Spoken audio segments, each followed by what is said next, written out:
사랑하는 성도 여러분, 지난주 수요 예배가 끝난 후 상담실에서 있었던 일입니다. 52세 박미영 권사님이 제 앞에 앉자마자 눈물을 쏟아내셨습니다. 목사님, 저 정말 실패한 엄마인가 봅니다.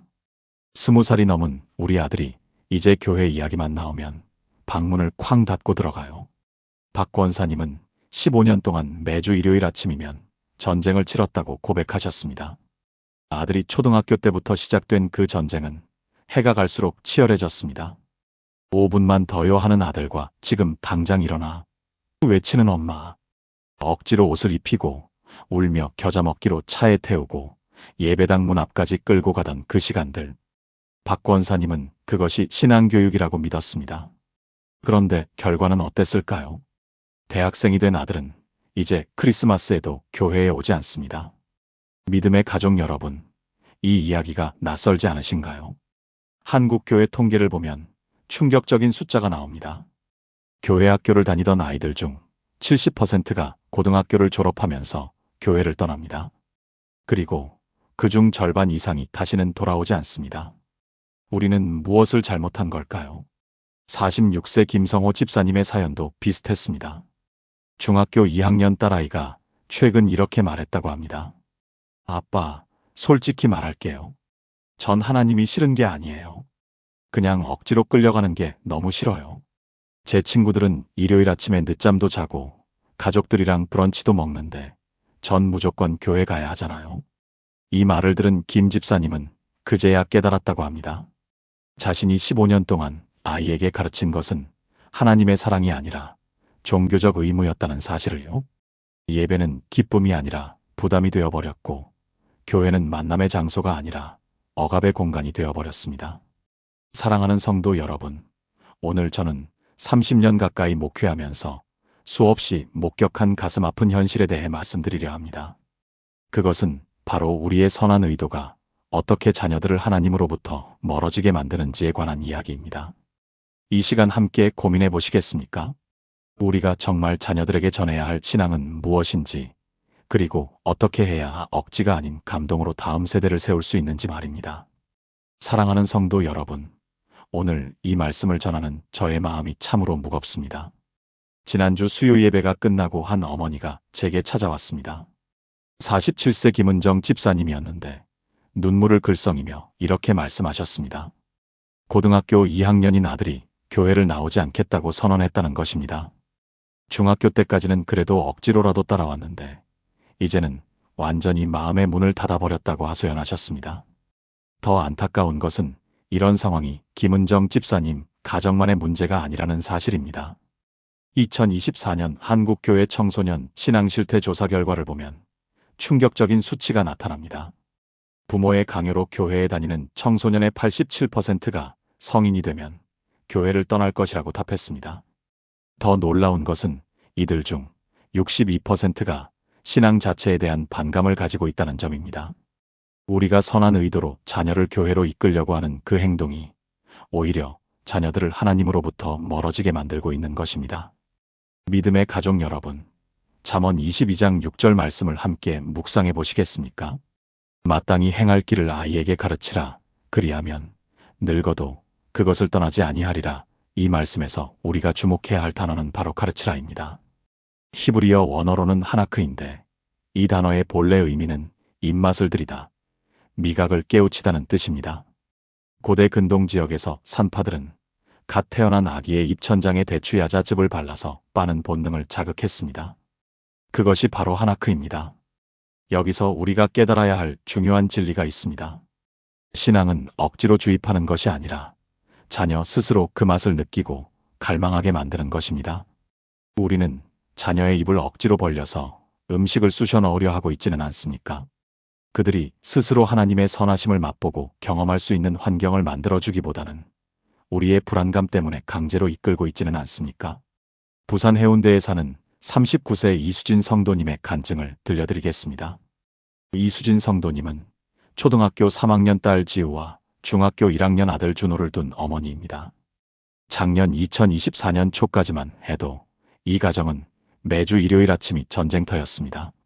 아이들을 깨우고 억지로 옷을 입히고 울면서 저항하는 아이들을 차에 태워 교회로 향했습니다. 그런데 어느 날 준호가 엄마에게 이렇게 말했다고 합니다. 엄마, 나는 교회가 싫은 게 아니라 엄마가 싫어요. 엄마는 교회 갈 때만 무서운 사람이 돼요. 이 말을 듣는 순간 이수진 성도님은 큰 충격을 받았습니다. 자신이 아이들에게 하나님의 사랑을 전하려고 했는데 오히려 엄마에 대한 두려움과 교회에 대한 거부감만 심어주고 있었던 것입니다. 그날 밤 이수진 성도님은 무릎을 꿇고 통회하며 기도했습니다. 그리고 다음 주부터는 완전히 다른 접근을 시도했습니다. 먼저 아이들에게 솔직하게 사과했습니다. 엄마가 불안해서 너희를 강제로 교회에 데려갔다고, 그것은 잘못된 방법이었다고 인정했습니다.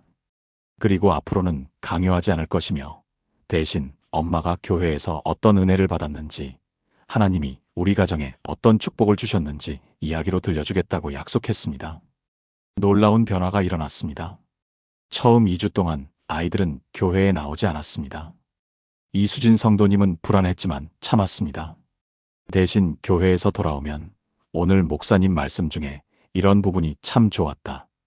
친구들과 함께 찬양하면서 이런 감동이 있었다는 식으로 자연스럽게 이야기를 나눴습니다. 강요나 비난 없이 그냥 엄마의 경험을 나눴을 뿐입니다. 3주째 되던 일요일 아침, 지우가 먼저 물었습니다. 엄마, 오늘 교회 가면 나도 친구들이랑 놀 수 있어요? 이수진 성도님은 그렇다고 대답했고 지우는 스스로 옷을 입고 나왔습니다. 한 달 후에는 준호도 자연스럽게 교회에 나오기 시작했습니다. 지금은 2025년 3월인데 두 아이 모두 스스로 일요일을 기다리고 교회 가기를 즐거워합니다. 사랑하는 성도 여러분, 여기서 우리가 배워야 할 핵심이 있습니다. 신앙은 강제로 전달되지 않습니다. 신앙은 삶을 통해 전염되는 것입니다. 우리가 정말로 하나님의 사랑을 경험하고 있다면, 우리가 진정으로 예배의 기쁨을 누리고 있다면 그 모습 자체가 자녀들에게 가장 강력한 설교가 됩니다. 대전에 사는 55세 조성훈 장로님의 이야기도 들려드리겠습니다. 조 장로님은 30년 넘게 교회 학교 교사로 섬겨온 분입니다. 그런데 정작 자신의 두 아들은 대학 진학과 함께 교회를 완전히 떠났습니다. 큰아들 28세 조민석 씨와 작년에 만나서 이야기를 나눌 기회가 있었는데 민석 씨는 이렇게 고백했다고 합니다. 아버지는 교회 학교 아이들에게는 너무 친절하고 사랑이 넘쳤어요. 그런데 저와 동생에게는 늘 너희는 장로 자녀니까 모범을 보여야 한다. 다른 아이들이 보고 있으니 더 잘해야 한다고만 하셨죠. 저는 하나님의 사랑을 경험한 게 아니라 교회라는 무대에서 연기를 강요당한 느낌이었어요. 이 고백을 들은 조성훈 장로님은 그동안 자신이 얼마나 큰 실수를 했는지 깨달았습니다. 다른 사람의 자녀는 사랑으로 품으면서 정작 자기 자녀에게는 완벽함을 요구했던 것입니다. 교회에 억지로 데려오는 것만이 문제가 아니었습니다. 교회에 와서도 자녀가 진정으로 하나님을 만날 수 있도록 도와주지 못하고 단지 남들에게 보이기 위한 신앙을 강요했던 것입니다. 사도 바울은 에베소서 6장 4절에서 이렇게 말씀합니다. 또 아비들아, 너희 자녀를 노엽게 하지 말고 오직 주의 교훈과 훈계로 양육하라. 여기서 노엽게 하지 말라는 표현이 중요합니다. 헬라어 원어로 파로르기제테인데 이는 지속적으로 자극하여 분노하게 만들다는 의미입니다. 한두 번이 아니라 계속해서 반복적으로 자녀의 마음을 상하게 하는 행동을 말합니다. 매주 일요일 아침마다 벌어지는 신랑이 교회 안 가면 혼내고 벌주는 행동, 다른 집 아이와 비교하면서 너는 왜 저 아이처럼 찬양대를 안 하니, 왜 성경 공부에 집중을 못하니 하는 말들이 바로 자녀를 노엽게 하는 것입니다. 우리는 선한 의도로 한 말이지만 자녀의 마음에는 상처와 분노가 쌓여갑니다. 서울 강남에 사는 44세 최진아 권사님은 작년 2024년 9월에 제게 상담을 요청했습니다. 고등학교 3학년인 딸 수민이가 교회는 물론 엄마와의 대화도 완전히 거부하는 상황이었습니다. 수민이 방문을 지나가다가 우연히 들린 말이 있었는데 교회 때문에 엄마를 증오하게 됐어요 라고 친구와 전화통화하는 소리였다고 합니다. 최진아 권사님은 그동안 자신이 딸을 위해 얼마나 많은 것을 희생했는지, 새벽 기도를 빠지지 않고 나가서 딸의 신앙을 위해 얼마나 열심히 기도했는지 이야기했습니다. 그런데 제가 여쭤봤습니다. 권사님, 혹시 수민이가 교회에서 어떤 감정을 느끼는지, 무엇이 힘든지 물어보신 적이 있으신가요? 최진아 권사님은 멈칫했습니다.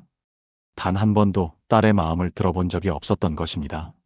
오직 교회는 가야 하는 것, 믿음은 지켜야 하는 것이라는 당위성만 강조했을 뿐입니다. 믿음의 가족 여러분, 우리는 여기서 아주 중요한 질문을 던져야 합니다. 우리가 자녀를 교회에 데려가는 진짜 이유가 무엇입니까? 정말로 자녀가 하나님을 만나고 그분의 사랑을 경험하기를 원해서입니까? 아니면 우리 자신의 불안감을 해소하기 위해서입니까? 다른 성도들에게 우리 집은 신앙이 좋은 가정이라고 보이고 싶어서입니까? 솔직히 고백하겠습니다.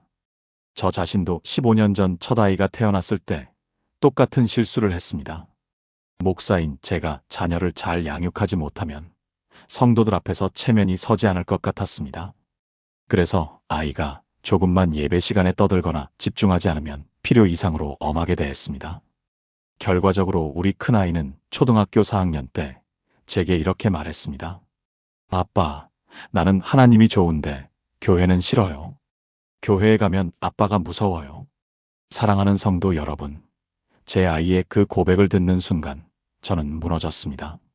하나님의 말씀을 전하는 목사인 제가 정작 제 자녀에게는 하나님의 사랑 대신 두려움을 심어주고 있었던 것입니다. 그날 밤 저는 하나님 앞에 엎드려 통곡하며 회개했습니다. 그리고 다음날 아이에게 무릎을 꿇고 사과했습니다. 목사이기 이전의 아빠로서 당신에게 상처를 준 것을 용서해달라고 말했습니다. 그 이후 우리 가정에 큰 변화가 일어났습니다. 저는 아이에게 교회 출석을 강요하는 대신 함께 성경 이야기를 나누기 시작했습니다. 강의하거나 가르치는 것이 아니라 진짜 대화를 나눴습니다. 오늘 다윗의 이야기를 읽었는데 내 생각은 어때? 이 상황에서 너라면 어떻게 했을 것 같아? 이런 식으로 질문하고 아이의 생각을 진지하게 들어주었습니다. 놀랍게도 아이는 스스로 성경에 대한 흥미를 갖기 시작했습니다. 억지로 외우게 하던 말씀은 금방 잊어버렸지만 함께 이야기하고 고민하며 나눈 말씀은 아이의 마음에 깊이 새겨졌습니다. 지금 그 아이는 19세가 되었고 대학에 진학한 후에도 스스로 청년부 예배에 참석하고 있습니다.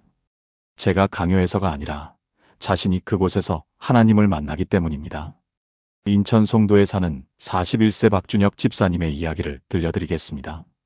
박준혁 집사님은 중학교 2학년 아들 도현이와 초등학교 5학년 딸 서연이를 키우고 있습니다. 2024년 상반기까지만 해도 이 가정의 일요일은 전쟁이었습니다. 특히 도현이는 교회 가는 것을 극도로 거부했고 억지로 데려가면 예배 시간 내내 휴대폰만 보거나 졸았습니다.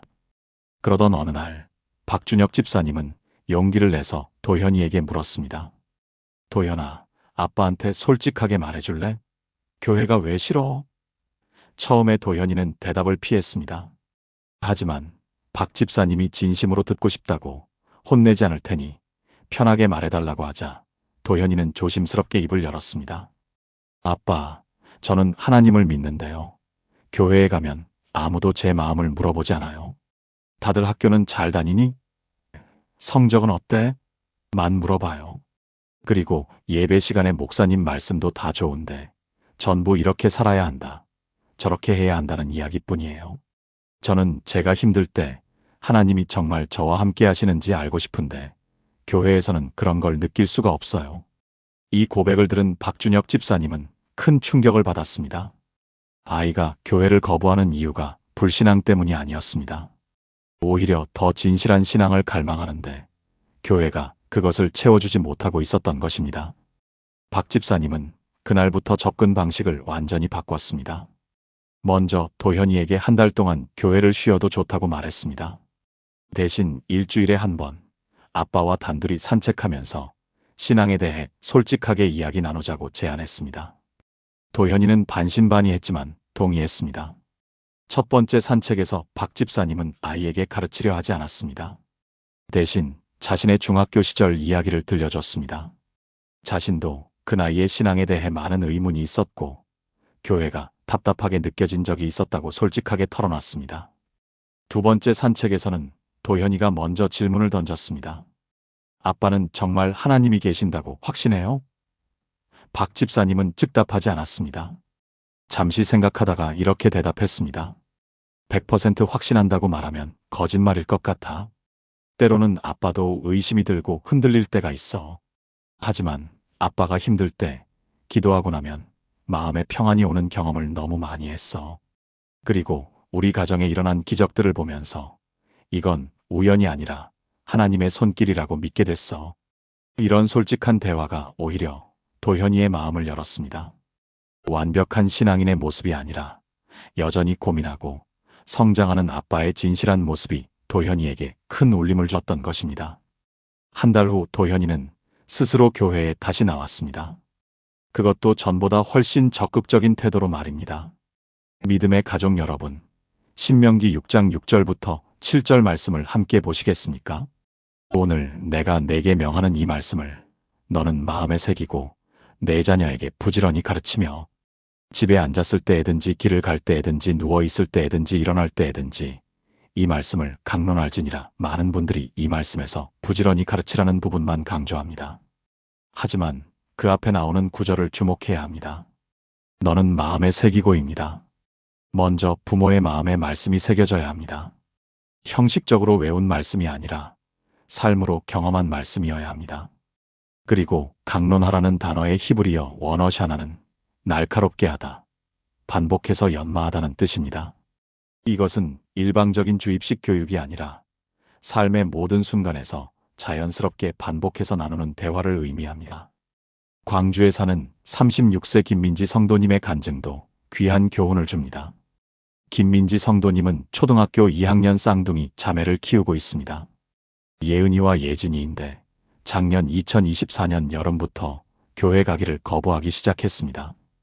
김민지 성도님은 처음에 이를 용납할 수 없었습니다.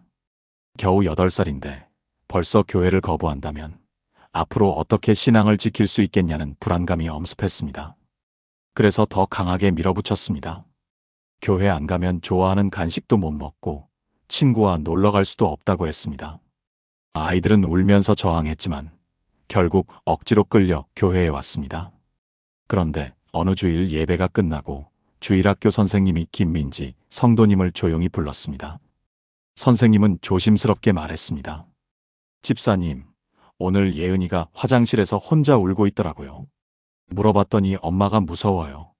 교회가 싫어요라고 하더라고요. 그 순간 김민지 성도님은 자신이 무엇을 하고 있었는지 깨달았습니다.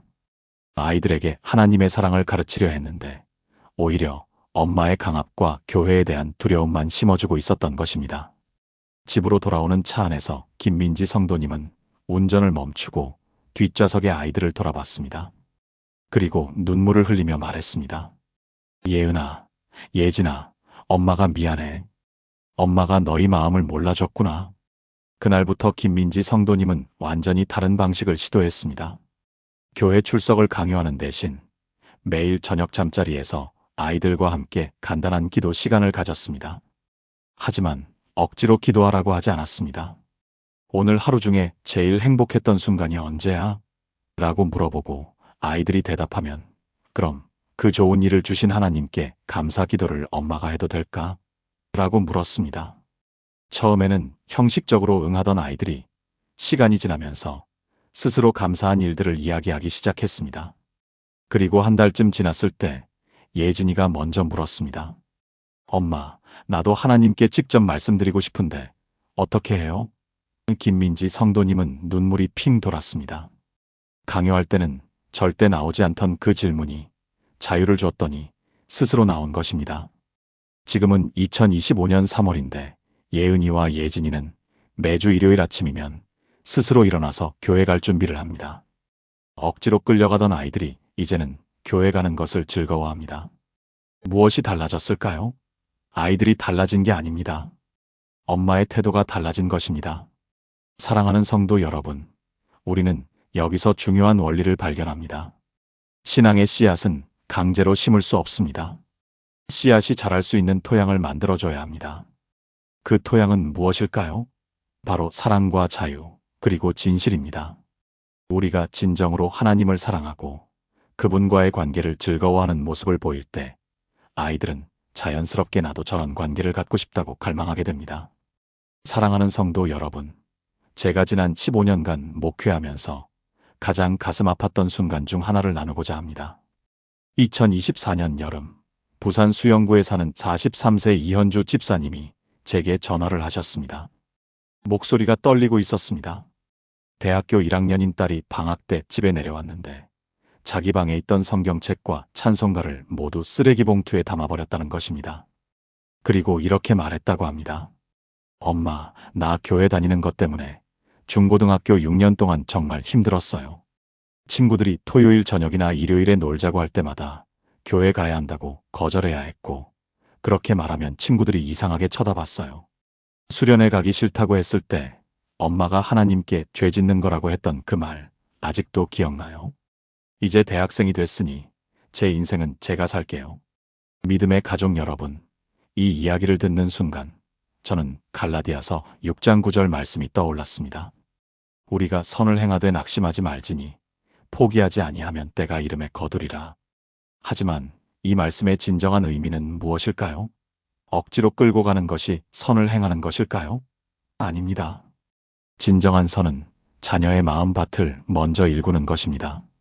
씨앗을 심기 전에 먼저 돌멩이를 골라내고 흙을 부드럽게 만들고 영양분을 공급해야 하는 것처럼 말입니다. 그런데 우리는 어떻게 했습니까? 돌멩이 투성이 밭에 억지로 씨앗을 던져놓고 왜 싹이 나지 않느냐고 화를 내고 있지는 않았습니까? 서울 강남구에서 교회를 섬기는 제 동역자 목사님이 2025년 초에 이런 간증을 나누셨습니다. 38세 정다은 집사님의 이야기입니다. 초등학교 4학년 아들이 어느 날부터 일요일 아침마다 배가 아프다고 했습니다. 처음에는 꾀병인 줄 알고 억지로 교회에 데려갔습니다. 그런데 한 달이 지나도 두 달이 지나도 같은 일이 반복됐습니다.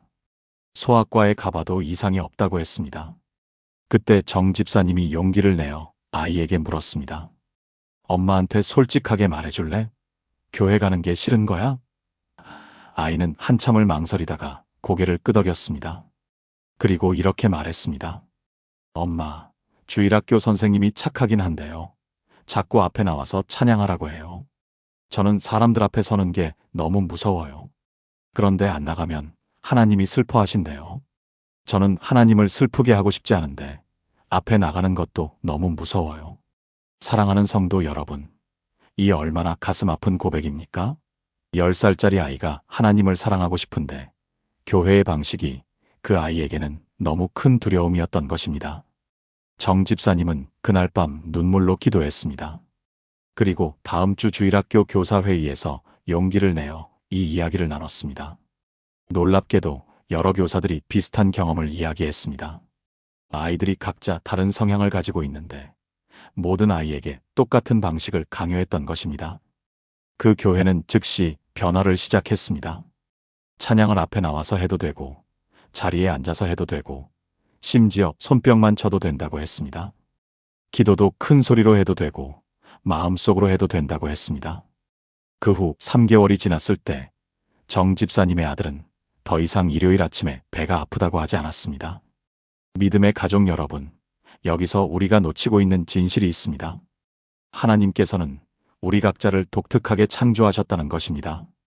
시편 139편 13절에서 14절 말씀을 보십시오. 주께서 내 내장을 지으시며 나의 모태에서 나를 만드셨나이다. 내가 주께 감사하옴은 나를 지으심이 심히 기묘하심이라. 기묘하다는 것은 무엇입니까? 획일적이지 않다는 것입니다. 각자가 다르다는 것입니다. 어떤 아이는 활발하고 사교적이어서 교회의 모든 활동을 즐깁니다. 어떤 아이는 조용하고 내성적이어서 혼자 성경을 읽는 것을 더 좋아합니다. 어떤 아이는 음악을 통해 하나님을 만나고 어떤 아이는 자연을 통해 하나님을 만납니다. 그런데 우리는 모든 아이를 같은 틀에 넣으려고 하지 않았습니까? 대구 달서구에서 중학교 교사로 일하는 49세 강민수 장로님이 2024년 가을에 이런 경험을 나누셨습니다. 중학교 2학년 딸이 있는데 어느 날 딸의 일기장을 우연히 보게 되었습니다. 거기에는 이렇게 적혀 있었습니다. 나는 하나님을 믿는 건지 아빠 엄마가 무서워서 교회에 가는 건지 모르겠다. 친구들은 주말에 자유롭게 노는데 나는 토요일 청소년부 모임, 일요일 예배, 수요일 기도회까지 가야 한다. 교회 빠지면 아빠가 실망한 표정을 짓는다. 그 표정 보기 싫어서 간다. 이게 신앙인가? 강 장로님은 그 일기를 읽고 충격을 받았습니다. 자신은 믿음을 전수하고 있다고 생각했는데 딸에게는 의무와 두려움만 전하고 있었던 것입니다. 사랑하는 성도 여러분, 강 장로님은 용기를 내어 딸과 대화를 시작했습니다. 아빠가 너에게 미안하다. 내가 하나님을 만나도록 돕는 게 아니라 아빠의 기대를 충족시키도록 강요했구나. 딸은 처음에는 놀라서 아무 말도 하지 못했습니다. 그리고 눈물을 흘리며 이렇게 말했습니다. 아빠, 저도 하나님을 믿고 싶어요. 근데 제 방식으로 믿고 싶어요. 저는 사람 많은 곳이 힘들어요. 그냥 혼자 산책하면서 기도하는 게 더 좋아요. 그런데 아빠는 교회 모임에 안 나가면 믿음이 없다고 생각하시잖아요. 강 장로님은 그 순간 깨달았습니다. 예수님께서는 제자들과 함께 계실 때도 종종 따로 떨어져 기도하셨다는 것을 말입니다. 마가복음 1장 35절 말씀처럼 새벽 아직 밝기 전에 예수께서 일어나 나가 한적한 곳으로 가사 거기서 기도하시더니 하셨습니다. 믿음의 가족 여러분, 강 장로님은 딸과 새로운 약속을 했습니다. 일요일 예배는 함께 드리되 토요일 모임과 수요일 기도회는 딸이 원할 때만 가기로 했습니다. 대신 딸은 매일 아침 15분씩 자기만의 방식으로 하나님과 시간을 보내기로 했습니다. 어떤 날은 성경을 읽고, 어떤 날은 산책하며 기도하고, 어떤 날은 찬양을 들으며 일기를 썼습니다. 놀라운 일이 일어났습니다. 3개월 후 딸이 먼저 청소년부 모임에 가겠다고 했습니다. 강요받지 않으니 오히려 궁금해진 것입니다. 그리고 6개월 후 딸은 자발적으로 수요 기도회에도 참석하기 시작했습니다. 억지가 아니라 자발적인 선택이었기에 딸의 눈빛이 달라졌습니다. 사랑하는 성도 여러분, 제가 오늘 이 말씀을 드리는 이유가 있습니다. 우리가 자녀를 교회에 억지로 끌고 가는 것은 사실 우리 자신의 불안감 때문일 수 있습니다. 이 아이가 교회를 떠나면 어떡하지? 세상에 물들면 어떡하지? 다른 성도들이 우리 가정을 어떻게 볼까? 이런 두려움이 우리를 지배합니다. 하지만 요한일서 4장 18절 말씀을 기억하십시오. 사랑 안에 두려움이 없고 온전한 사랑이 두려움을 내쫓나니 우리가 정말로 자녀를 사랑한다면 우리의 두려움이 아니라 자녀의 필요에 집중해야 합니다. 자녀가 하나님을 만날 수 있는 가장 좋은 방법이 무엇인지 함께 찾아가야 합니다. 믿음의 가족 여러분, 이제 더욱 중요한 진실을 나누겠습니다. 제가 목회하면서 만난 수많은 부모들이 한 가지 공통된 착각을 하고 있었습니다. 바로 교회에 데려가기만 하면 신앙이 생길 것이다라는 착각입니다. 하지만 성경은 그렇게 말하지 않습니다. 신명기 6장 6절에서 7절을 보십시오. 오늘 내가 내게 명하는 이 말씀을 너는 마음에 새기고 내 자녀에게 부지런히 가르치며 집에 앉았을 때에든지 길을 갈 때에든지 누워있을 때에든지 일어날 때에든지 네 말씀을 강론할지니라. 여기서 핵심 단어는 무엇입니까? 교회에 데려가라가 아니라 부지런히 가르치며입니다. 그것도 일주일에 한 번이 아니라 집에 앉았을 때에든지 길을 갈 때에든지, 즉 일상 속에서 끊임없이 말입니다. 인천 연수구에 사는 55세 박정희 권사님의 이야기를 들어보십시오. 2024년 봄, 대학교 3학년인 아들이 군대에 가기 전에 이런 고백을 했다고 합니다. 엄마, 저 솔직히 말하면 하나님이 계신지 잘 모르겠어요. 어릴 때부터 교회는 다녔지만 그건 그냥 일요일마다 하는 일과 중 하나였어요. 마치 학원 가는 것처럼요. 엄마 아빠가 집에서 하나님 이야기를 한 적이 거의 없잖아요. 교회에서 돌아오면 설교 잘 들었어? 라고만 물어보시고 정작 엄마 아빠가 하나님을 어떻게 경험하는지는 한 번도 얘기해 주신 적이 없어요. 박 권사님은 그 말을 듣고 깊은 충격을 받았습니다. 20년 동안 빠짐없이 교회에 데려갔는데 정작 가정에서는 신앙에 대해 대화한 적이 거의 없었던 것입니다. 사랑하는 성도 여러분, 여기서 우리가 깨달아야 할 진실이 있습니다. 신앙은 전염되는 것이지 강요되는 것이 아닙니다. 마치 감기가 억지로 옮기는 것이 아니라 자연스럽게 전염되듯이 말입니다.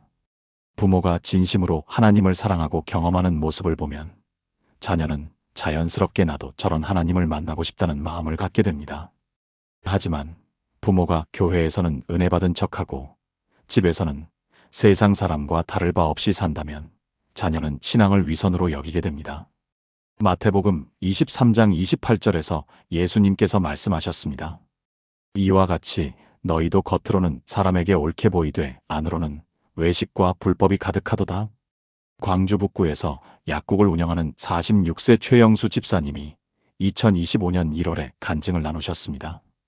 고등학교 1학년 딸과 중학교 3학년 아들이 있는데 어느 날 아이들이 이렇게 말했다고 합니다. 아빠는 왜 교회에서는 아멘 할렐루야 하시면서 집에 오면 엄마한테 짜증내고 화내세요? 교회에서는 11조 드린다고 하시면서 집에서는 돈 아까우니까 배달 음식 시키지 말라고 하시잖아요. 그게 진짜 믿음이에요?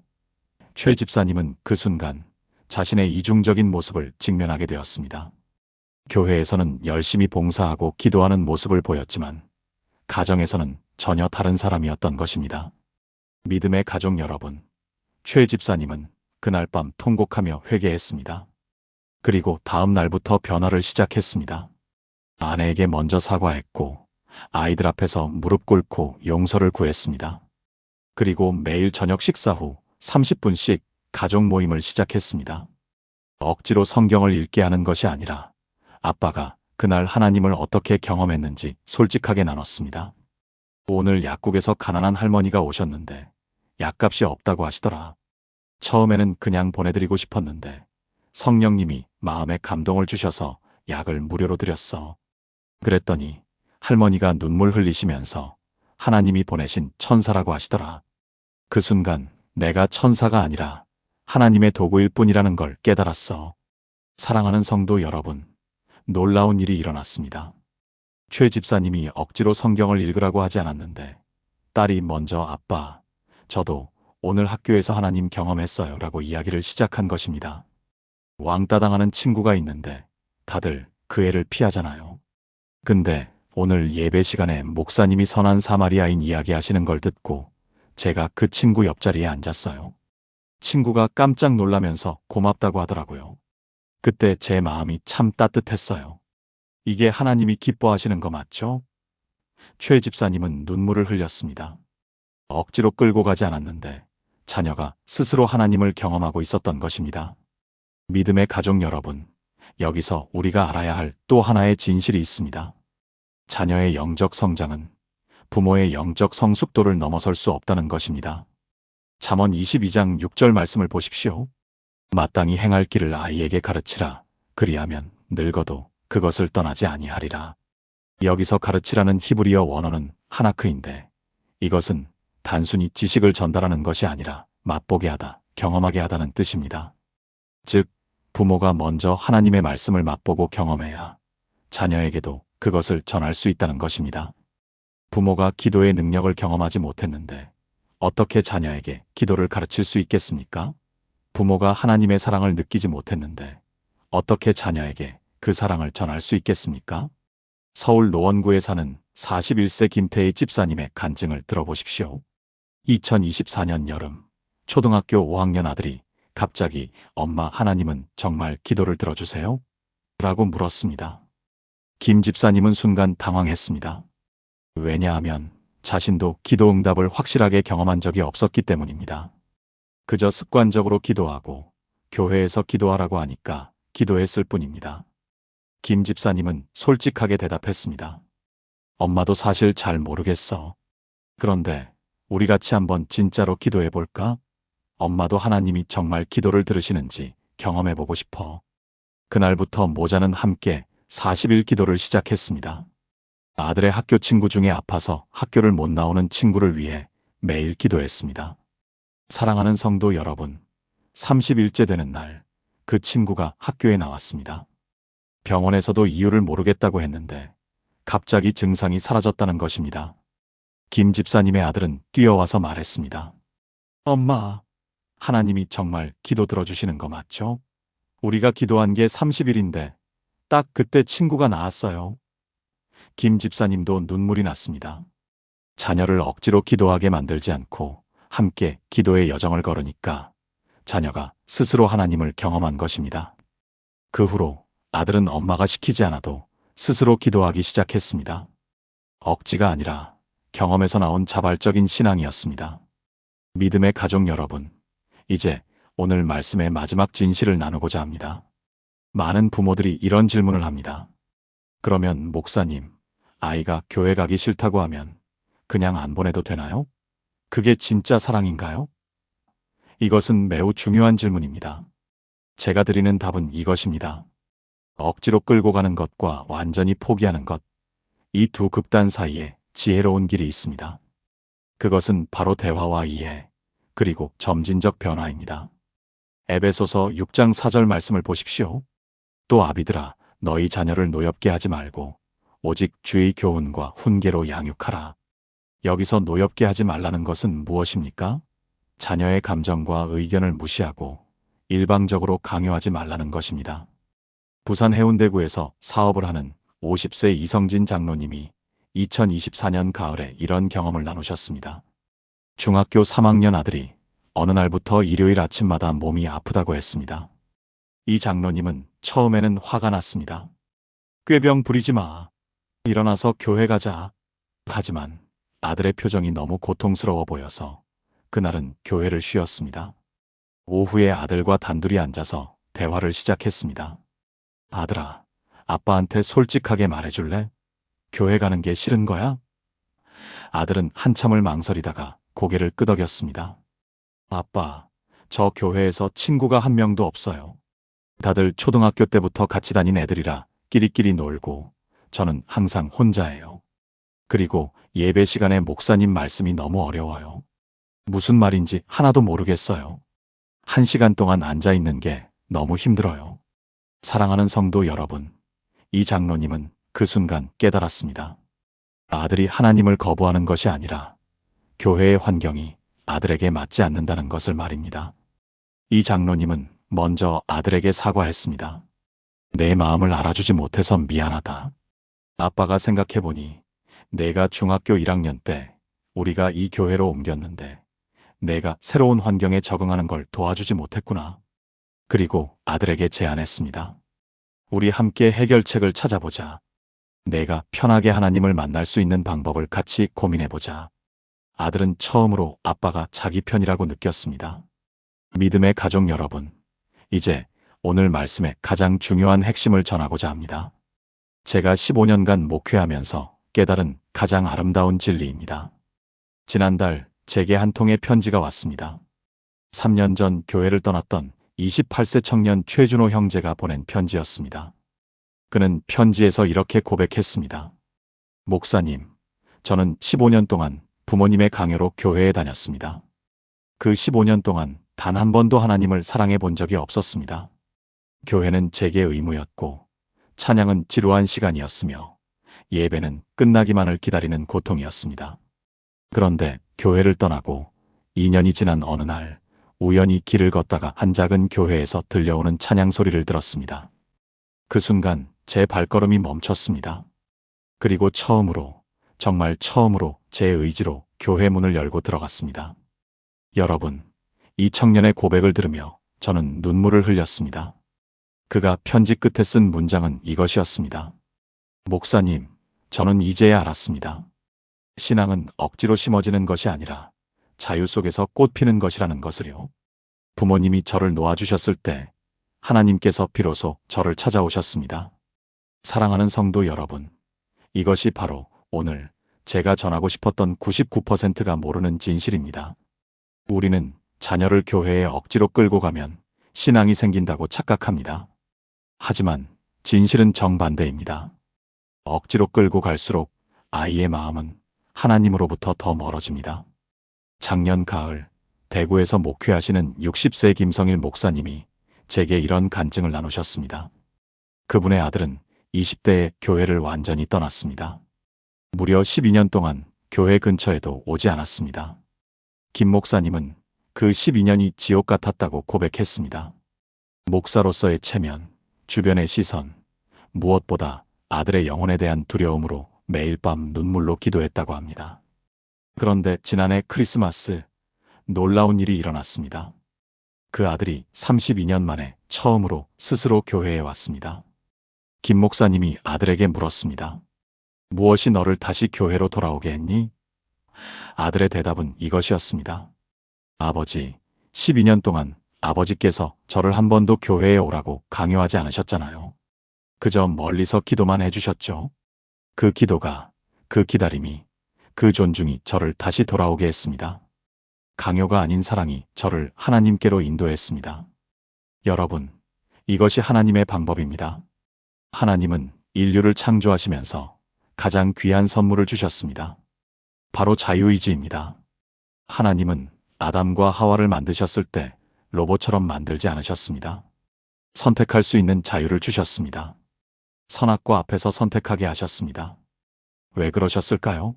하나님은 억지로 순종하는 것을 원하지 않으셨기 때문입니다. 진정한 사랑은 자유 속에서만 피어날 수 있기 때문입니다. 사랑하는 성도 여러분, 우리 자녀들도 마찬가지입니다. 억지로 끌고 가서 만들어진 신앙은 진짜 신앙이 아닙니다. 그것은 겉으로만 순종하는 모습일 뿐, 마음속에는 반항과 거부감만 쌓여갑니다. 그리고 언젠가는 폭발합니다. 부모의 통제에서 벗어나는 순간, 그들은 교회로부터 완전히 등을 돌립니다. 제가 만난 42세 정혜영 집사님의 이야기를 나누겠습니다. 그분은 어렸을 때부터 매주 일요일 새벽 기도까지 나가야 했습니다. 학교 시험 기간에도 아파도 무조건 교회에 가야 했습니다. 그렇게 20년을 다녔습니다. 대학 입학과 동시에 그분은 교회를 떠났고 15년 동안 돌아오지 않았습니다. 그런데 작년에 우연히 우리 교회 수요 예배에 참석하게 되었고 지금은 열심히 신앙생활을 하고 계십니다. 그분이 제게 이렇게 말씀하셨습니다. 목사님, 저는 20년 동안 교회를 다녔지만 단 하루도 하나님을 만난 적이 없었습니다. 그런데 15년 만에 제 발로 다시 교회에 왔을 때 그때 비로소 하나님을 만났습니다. 억지로가 아닌 자발적으로 드린 예배에서 처음으로 은혜를 경험했습니다. 그제야 깨달았습니다. 신앙은 강요로 만들어지는 것이 아니라 자유 속에서 선택되는 것임을요. 믿음의 가족 여러분, 지금 이 순간에도 수많은 부모들이 자녀를 교회로 억지로 끌고 가고 있습니다. 울고불고 떼쓰는 아이를 차에 태워 교회로 데려갑니다. 그리고 생각합니다. 내가 좋은 부모다. 내가 신앙교육을 잘하고 있다. 하지만 그것은 착각입니다. 그것은 신앙교육이 아니라 신앙 파괴입니다. 서울 강남에 사시는 49세 윤미선 권사님이 올해 초 제게 상담을 요청하셨습니다. 고등학교 2학년인 아들이 교회에 가기 싫다며 일요일마다 전쟁을 치른다고 했습니다. 제가 권사님께 여쭤봤습니다. 혹시 아드님이 왜 교회 가기 싫은지 진지하게 물어보신 적 있으세요? 권사님은 고개를 저으셨습니다. 목사님, 그런 것 물어볼 필요 있나요? 교회는 무조건 가야 하는 거잖아요. 여러분, 바로 이것입니다. 우리는 자녀의 마음을 듣지 않습니다. 그저 우리의 의무를 강요할 뿐입니다. 하지만 하나님은 그렇게 하지 않으셨습니다. 하나님은 우리에게 끊임없이 물으십니다. 너는 나를 사랑하느냐?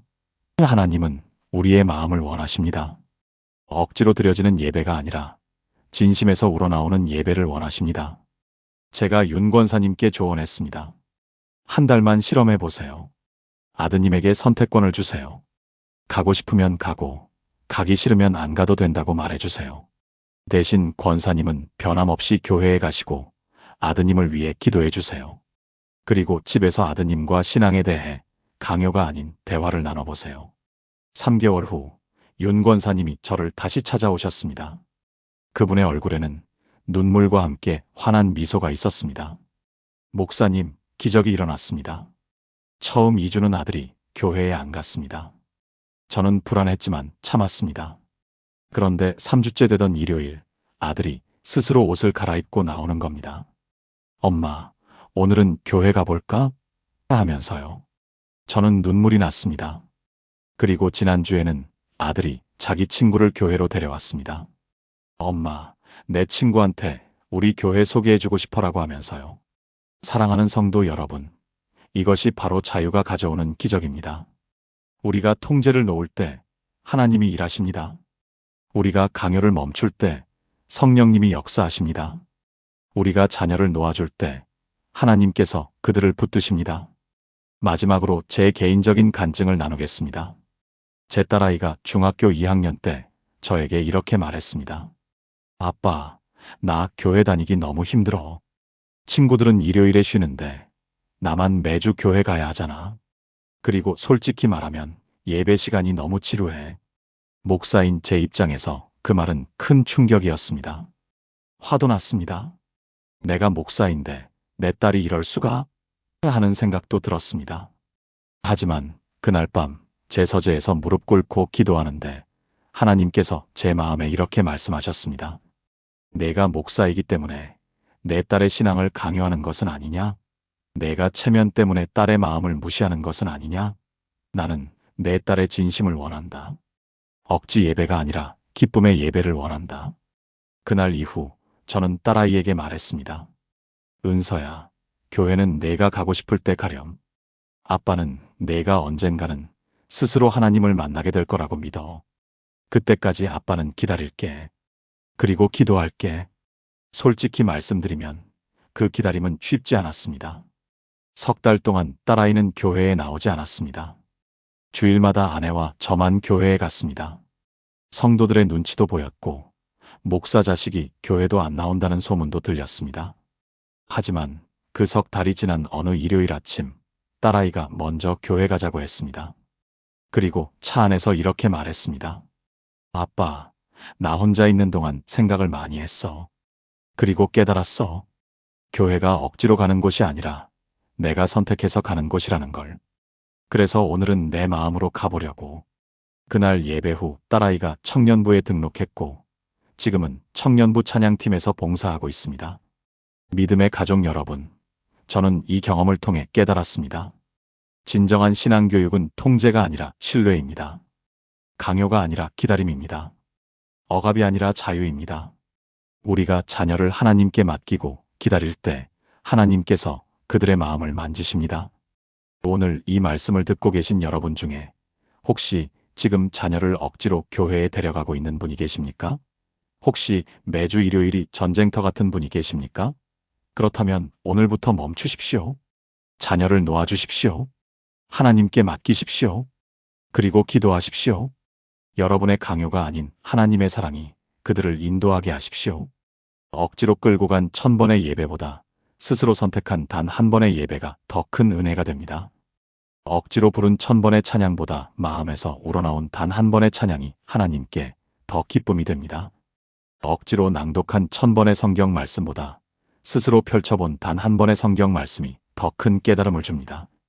사랑하는 성도 여러분, 이것이 바로 99%가 모르는 진실입니다.